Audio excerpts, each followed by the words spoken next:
जोगन कंथा, आपका हमारे राजभवन में स्वागत है। आपके मुख से नारायण की इतनी सुंदर स्तुति सुनकर हम कृतार्थ हुए। कृपा करके आप मुझे कुछ भेंट स्वरूप देने की अनुमति दीजिए। हरि हरि, अवश्य महाराज। महारानी,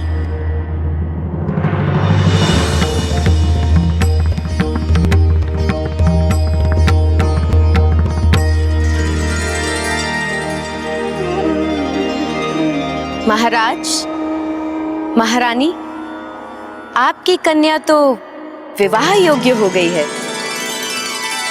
आप बिल्कुल उचित कह रही हैं जोगन कंथा। हमारी पुत्री पार्वती को आशीर्वाद दीजिए जिससे उसका विवाह शीघ्र संपन्न हो।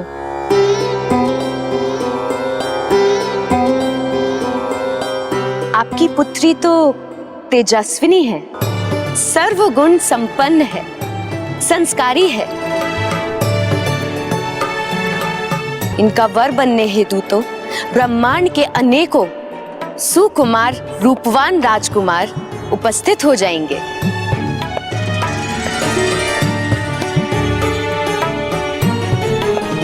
क्षमा कीजिए कंथा, किंतु मुझे उन राजकुमारों में कोई रुचि नहीं।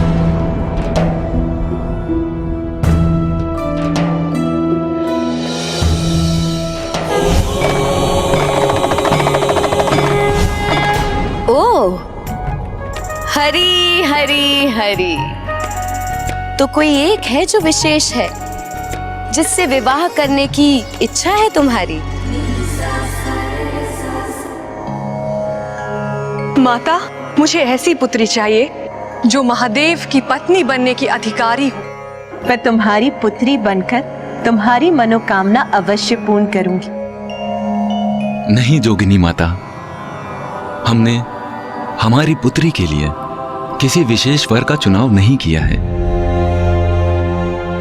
किंतु हम हमारी पुत्री पार्वती के लिए एक अति उत्तम वर को ढूंढ रहे हैं। हरि हरि हरि, वर आप नहीं ढूंढेंगे महाराज, क्योंकि प्रत्येक कन्या का वर उसका भाग्य पूर्व में ही निर्धारित कर देता है, और आपकी कन्या को तो उसका भाग्य ज्ञात भी हो गया है।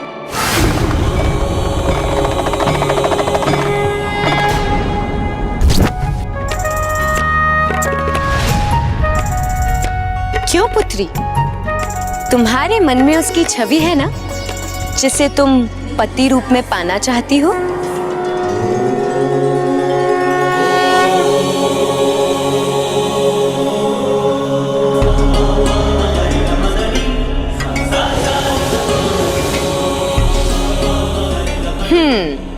देखा, मैंने कहा था ना, कन्या को तो भली भांति ज्ञात है कौन होगा इसका पति,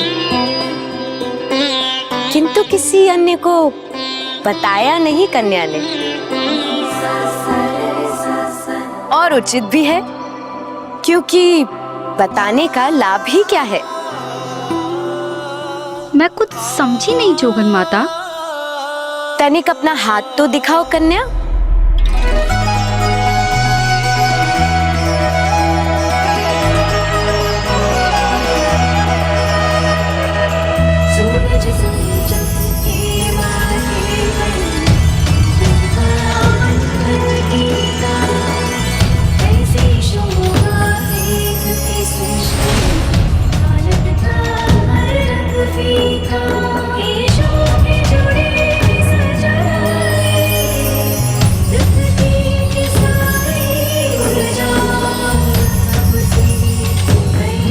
ऐसा क्यों आभास हो रहा है मुझे, जैसे स्पर्श से मैं पूर्व काल से ही परिचित हूँ। ये जोगन मुझे ऐसा आभास करा रही है जैसे दीर्घ काल से ही मेरे प्रेम और समर्पण का किसी से अटूट नाता हो।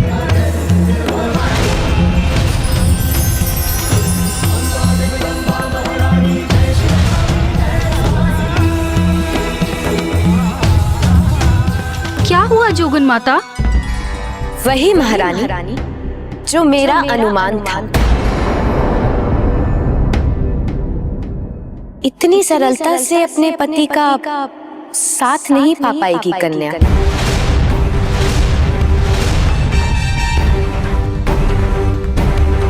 वो आपकी कन्या का भाग्य नहीं, क्योंकि उसके लिए इसे 3000 वर्षों तक कठिन तपस्या करनी होगी।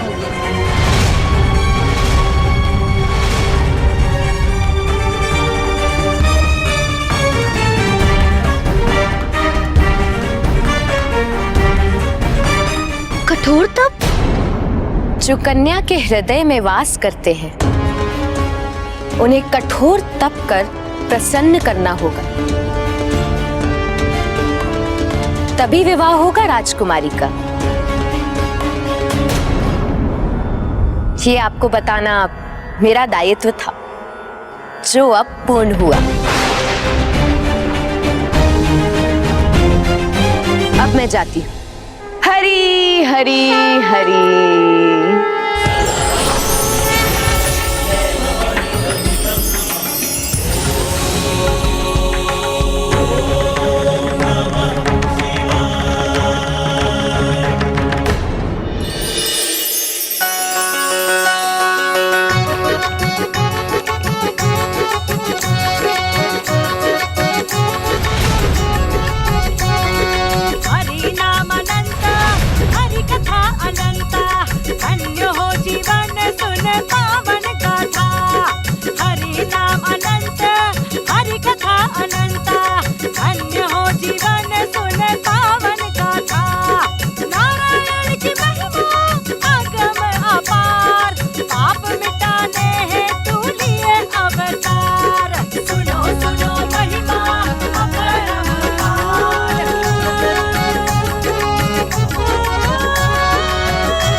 पार्वती, तुम रो रही हो?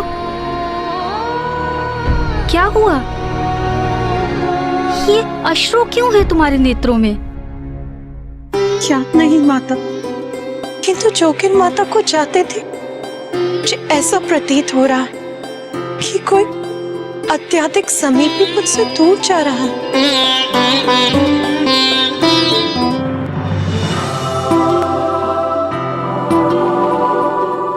जोगन माता कंथा के कथन माता पार्वती के मन में गूंज उठे थे। इसीलिए माता पार्वती ने अपनी 2 प्रिय सखियों के साथ वन जाकर तप करने का निर्णय लिया। किंतु माता आदिशक्ति के इस निर्णय ने उनके माता पिता के मतों में भिन्नता ला दी।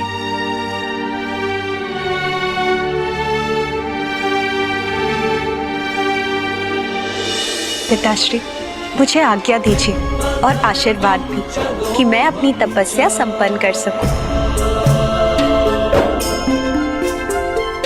पुत्री, मैं तुम्हें रोककर तुम्हें तुम्हारे भाग्य से दूर क्यों रखूं?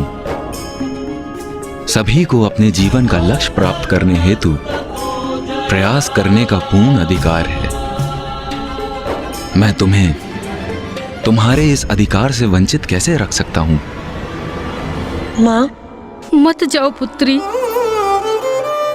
हठ मत करो, बड़ा कठिन होता है तब। तुम एक राजकुमारी हो, बचपन से ही समस्त सुख सुविधाओं में बड़ी हुई हो।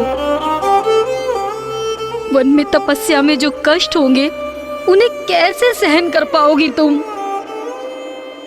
वन में वन्य जीवों के मध्य कैसे रह पाओगी तुम? ऐसे निर्जन स्थान पर मैं तो अपनी पुत्री की कभी कल्पना भी नहीं कर सकती।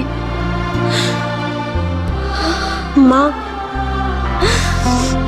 माँ, मुझे ना ही कोई भय है और ना ही राजभवन के किसी भी सुख की कोई लालसा, और मैं ये तपस्या अपने पति को पाने के लिए ही करने जा रही हूँ। माँ, मुझे अनुमति दीजिए कि मैं ये तपस्या पूर्ण कर सकूं।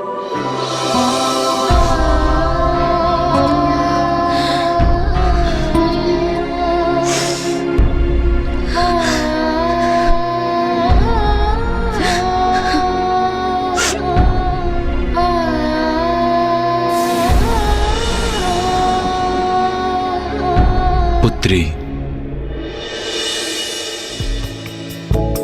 प्रीत की सच्ची कहानी सब राज रंगों से परे, वो प्रेम की बातें करे, माने न जग की रीत को, ढूंढे वो मन के मीत को, रेशा दया रचने लगी। उमा, उमा बाहर मत जाओ उमा।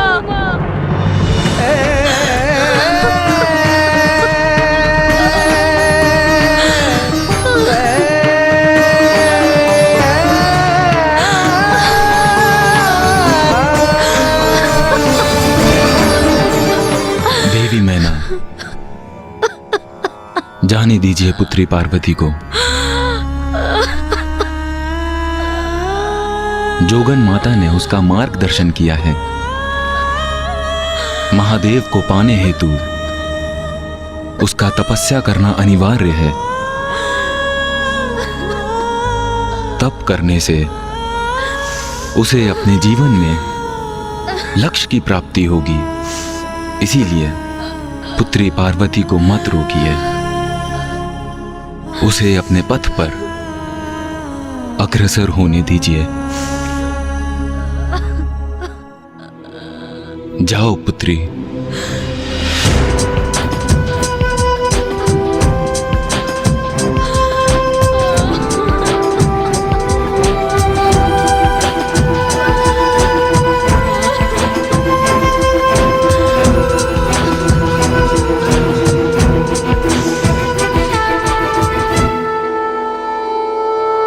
माता मैना अपनी पुत्री को रोकना चाहती थीं, किंतु उनके मुख से कोई शब्द ही नहीं निकले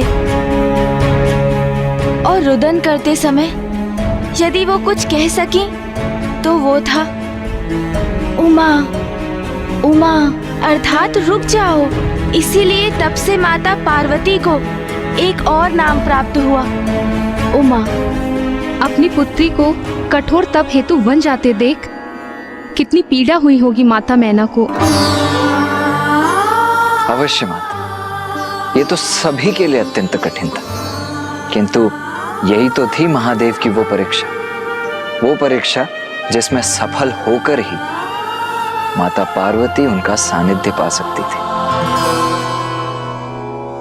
और फिर माता पार्वती अपनी सखियों माता जया और माता विजया के साथ गंगोत्री के श्रृंगी तीर्थ पर चली गईं और उन्होंने अपनी तपस्या आरंभ की।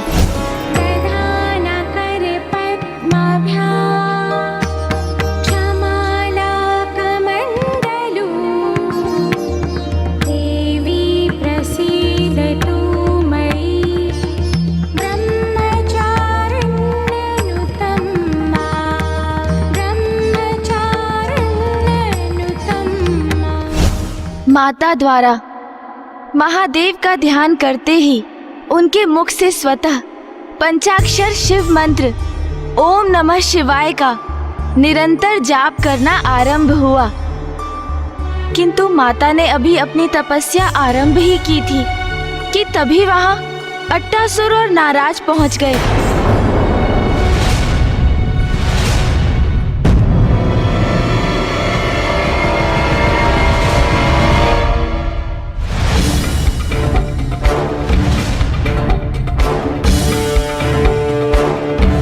चलो विजया, पार्वती का ध्यान से उठने का समय होने वाला है। चलो चलकर उसके लिए कुछ फल ले आते हैं।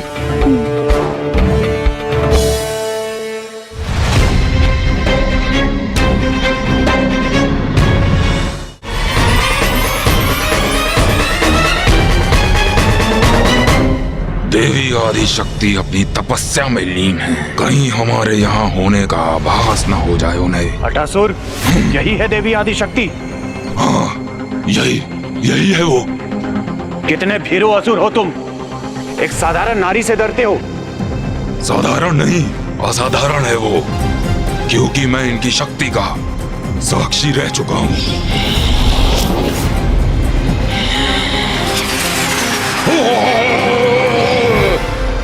अच्छा, तो अब तुम और ये ये देवी आदि शक्ति मेरी शक्ति के साक्षी बनोगे, जो मेरे लिए अति उत्तम भी है, क्योंकि मैं इस नारी का वध कर महाराज तारकासुर के समक्ष तुम्हें एक मूर्ख और दुर्बल असुर प्रमाणित कर दूंगा।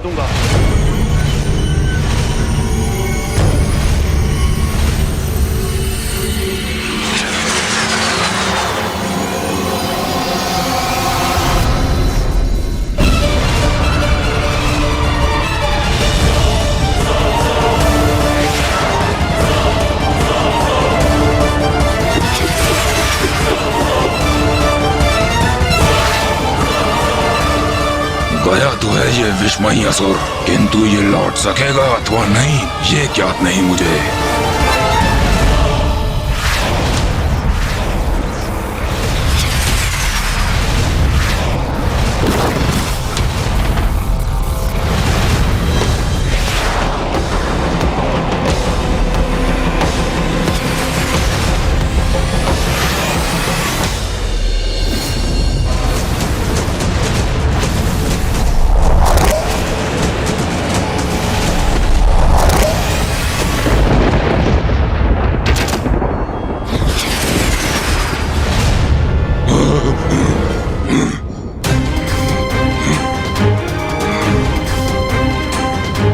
अब ज्ञात हुआ मूर्ख, मैं क्यों भयभीत हो रहा था।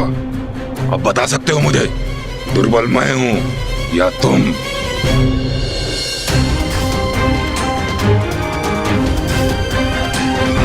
माता ने एक ही वार से तारकासुर के मायावी महायोद्धा का वध कर दिया और वो पुनः तपस्या में लीन हो गईं। और जब अट्टासुर ने इसकी सूचना तारकासुर को दी तो वो ये सूचना पाकर और भी भयभीत हो गए, क्योंकि अब वो ये समझ चुका था कि यदि माता की तपस्या संपन्न हुई तो उन्हें महादेव का साथ प्राप्त होगा, और इसकी कल्पना भी उसके लिए असहनीय थी। अब उसका ये विश्वास कि माता के अहित में ही उसकी रक्षा निहित है और भी सुदृढ़ हो गया था। किंतु कई प्रकार के विघ्न आने के पश्चात भी माता अपनी तपस्या में और अधिक लीन होती जा रही थी।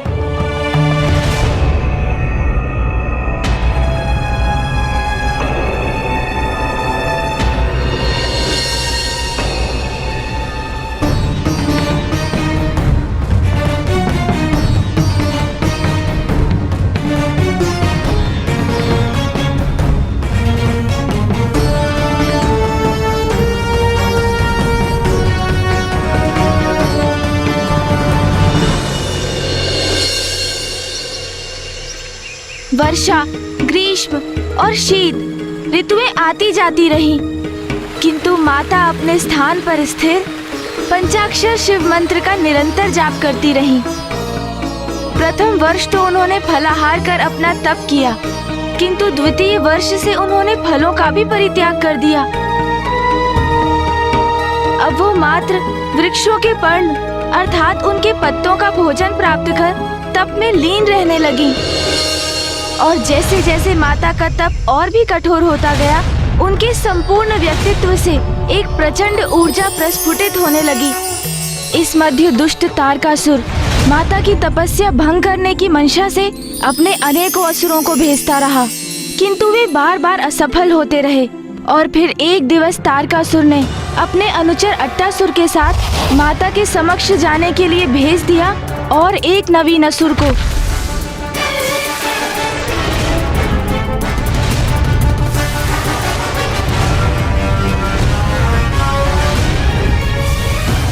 जाओ मूर्ख जाओ, तुम भी अपनी शक्ति का प्रयोग करके देख लो।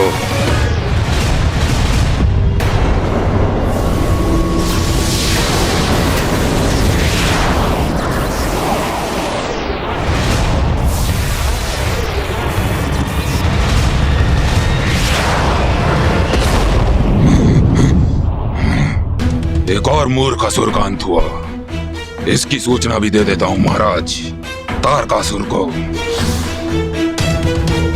माता पार्वती ने पुनः तारकासुर द्वारा भेजे असुर महायोद्धाओं का अंत कर दिया था। और वो अब और भी गहरी तपस्या में जा रही थी। पार्वती, ये लो पर्ण। और फिर एक समय ऐसा भी आया जब माता ने पर्ण अर्थात पत्तों के आहार का भी परित्याग कर दिया।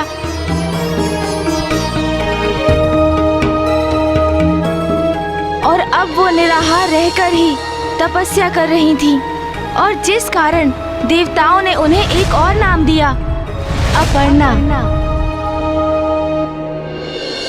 स्वामी, देवी पार्वती की कितनी कठोर परीक्षा ले रहे हैं महादेव। हाँ प्रिय, ईश्वर की प्राप्ति का तो एक ही मार्ग है, तपस्या। और मुझे पूर्ण विश्वास है कि देवी पार्वती कठोर तप के पश्चात अपने ईश्वर को प्राप्त कर ही लेंगी।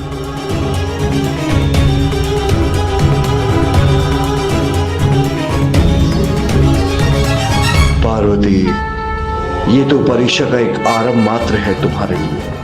ऐसी कई परीक्षाओं का सामना करना तो विशेष है तुम्हारा।